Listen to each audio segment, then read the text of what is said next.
the Houses of Parliament in London. General elections on June 9th will determine the face of British politics for the next 5 years.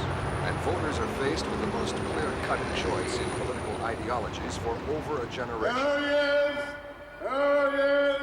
The main election issues are which party is best equipped to lower the record unemployment level, should Britain abandon its nuclear weapons, and should it quit the European Common Market.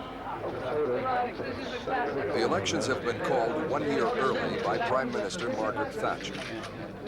She does not have to do so. In fact, her Conservative Party enjoyed a comfortable majority in the outgoing Parliament. But she hopes to capitalize on her own continuing popularity, as reflected in public opinion polls, which indicate she could soon be back in power with an even larger majority. The Labour Party, led by Michael Foot, provides the traditional opposition to the Conservatives. Labour run a not very close second in the opinion polls. What the Conservatives, headed by the Prime Minister, are showing in this election is the question for Mr. Foot is, has he enough time to improve be in his charge party's of the and his defence own policy of popularity? Great Britain at such a time as this? For the first time in many years, there is a third political force making a serious challenge for power. Former Labour Minister Roy Jenkins heads the left-of-centre Social Democratic Party formed in 1981. It would be Reagan's America without the genial incompetence. The SDP is not contesting the elections alone. It's in alliance with the Liberal I Party, believe that we led by can get David to a position Steele. where we have no deployment of crews in Britain, for example.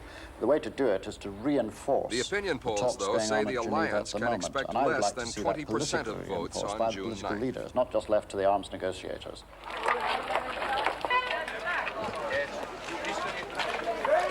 There's no doubt that Mrs. Thatcher is the dominant figure in the election campaign. Dubbed the Iron Lady, she has dominated opponents and colleagues over the past 4 years. And her belief in steadfastness and traditional values seems to have struck a responsive chord in the British public. Oh, marvelous.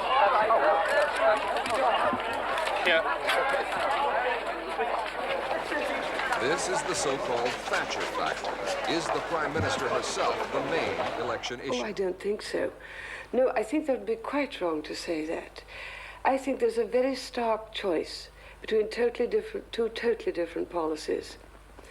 I've just been looking at the Labour Party policy. It is the most extreme that's ever been put before an electorate. It would change the whole basis of our society.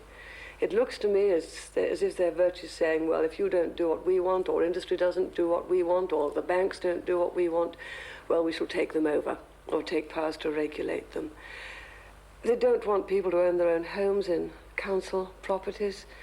That's not the way our society works. We're not that kind of people. We're a free and responsible people, and we expect to operate within a framework of law, but not a framework of coercion. I think it's the choice between a society that is coerced and a society that is free under a rule of law. That's much, much more important